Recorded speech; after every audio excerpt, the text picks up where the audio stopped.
vous êtes de plus en plus nombreux à nous suivre et à participer à l'évolution de la chaîne Afrique N24, et sincèrement nous tenions à vous en remercier. Nous lisons tous vos commentaires qui enrichissent le débat et vraiment nous vous demandons de nous soutenir, en aimant les vidéos pour une large diffusion, et pour continuer à avoir une ligne éditoriale indépendante, et vous proposer de nouvelles émissions toujours de plus en plus enrichissantes. Ne restons pas passifs, soyons actifs. Merci et à bientôt. Bonjour Monsieur Lemoine. Alors ces derniers jours en Afrique, il y a eu, comment vous dire, une sorte de finale de la Champions League de la fraude électorale. C'était pas entre le Real et Dortmund, mais il y a eu le Togo et le Tchad. Le Togo, il y a eu des élections législatives et le parti au pouvoir a raflé 108 des 113 sièges. Et le Tchad, où le président Mamad Déby, qui est arrivé au pouvoir par un putsch, s'est fait élire avec 61% des voix. Il y a eu des violences, notamment des tirs d'intimidation qui ont fait des dizaines de morts et de blessés au Tchad. Donc ces scrutins ont été très contestés, y compris par l'Union européenne pour le cas du Tchad. Et je parle de ces deux pays parce que je sais que la France entretient une coopération très forte, que ce soit avec le Tchad et le Togo, alors à des niveaux divers.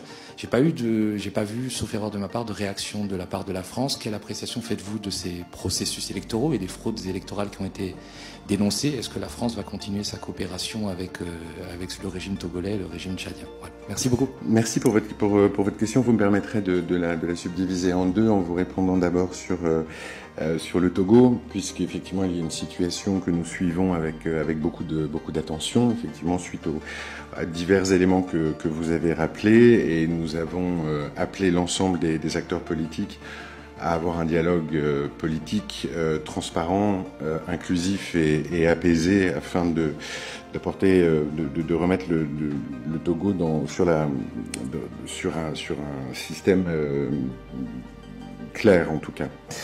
Sur le Tchad, le Tchad, comme vous le savez, connaît une période de transition depuis la mort au combat du président Idriss Déby en avril 2021. Et dans ce cadre, l'élection qui s'est tenue le 6 mai 2024 est une étape importante vers le retour à l'ordre institutionnel dans le pays. La France félicite le peuple tchadien qui s'est mobilisé fortement et dans la cohésion et le calme pendant la campagne et le jour des élections. À l'heure actuelle, l'Agence nationale de gestion des élections a proclamé des résultats provisoires et un recours a été déposé auprès du Conseil constitutionnel. Donc pour le moment, la France, on ne se prononce pas davantage sur un processus qui, vu d'ici, est toujours en cours du fait du recours déposé auprès du Conseil constitutionnel. Juste sur la question tchadienne, quelle appréciation faites-vous du rapprochement de Mamad Déby avec la Russie ces derniers temps? Il y a beaucoup de choses qui circulent, notamment sur un départ proche de l'armée française. J'ai pas d'éléments pour vous répondre sur cet aspect-là des choses. Togo. Coup d'État constitutionnel, le Quai d'Orsay invite le Togo à restaurer un système transparent. Le basculement du Togo d'un régime semi-présidentiel ou présidentiel à un régime parlementaire continue de susciter l'incompréhension et la polémique. Forgue Gnassingbé Essé, super juriste de Poitiers, semblent être les seuls à saisir les motivations derrière cette transition. La France, via le Quai d'Orsay, exprime également son scepticisme quant aux raisons sous-jacentes de cette précipitation vers une 5e République, comme l'a indiqué le porte-parole du ministère lors du point de presse hebdomadaire du 16 mai 2024. Réaction du Quai d'Orsay. Lors de ce point de presse, Thomas Dietrich, journaliste bien connu pour ses critiques acerbes, a questionné le porte-parole du Quai d'Orsay sur ce qu'il qualifie de « mascarade électorale » du 29 avril dernier et de « coup d'État constitutionnel » dénoncé par une majorité de Togolais. Christophe Lemoine, le porte-parole du Quai d'Orsay, a souligné que la France suit avec une attention particulière les événements au Togo. Il a déclaré « Il y a au Togo une situation que nous suivons avec beaucoup d'attention. Appel à un dialogue transparent. » Concernant la modification constitutionnelle, Christophe Lemoine a répondu « Nous avons appelé l'ensemble des acteurs politiques à avoir un dialogue transparent, inclusif et apaisé afin de remettre le Togo sur un système clair. » Cette déclaration met en lumière le manque de clarté perçu par la France vis-à-vis du nouveau régime parlementaire instauré par Forgue Gnassingbé et son entourage. Le Quai d'Orsay semble donc exhorter le Togo à clarifier et stabiliser son système politique pour garantir une gouvernance plus transparente et légitime. Rencontre discrète à l'Élysée. En marge du premier sommet mondial sur la cuisson propre en Afrique, Forgue Gnassingbé a été reçu discrètement à l'Élysée l'après-midi du 15 mai, comme l'a rapporté Thomas Dietrich.